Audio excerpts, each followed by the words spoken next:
Naka-alerto na rin ang disaster unit ng Cagayan de Oro City bilang paghahanda sa pagtama ng Bagyong Pablo. Makibalita tayo kay Cagayan de Oro City Mayor Vicente Emano. Good evening po, Mayor.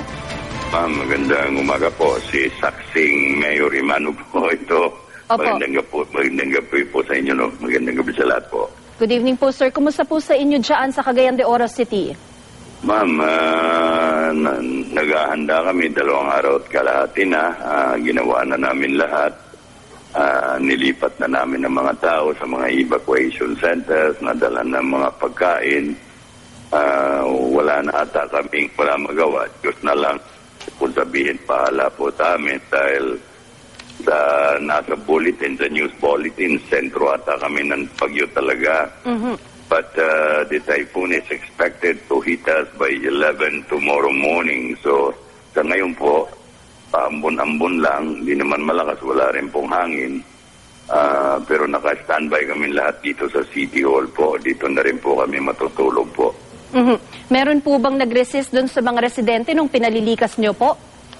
Merong iba, at saka merong iba na ayaw talaga mag-alis po. Ano pong ginagawa nyo sa kanila, sir? So ngayon, nagpalabas ako ng order ng forced evacuation na. Ibig sabihin, samahan na ng pulis at militar para alisin sila doon dahil baka naman tatamaan nga ng baha. Kung wala ang buhay, kami na naman ang sisihin po. Kaya nasa level kami na tinatawag na forced evacuation na po.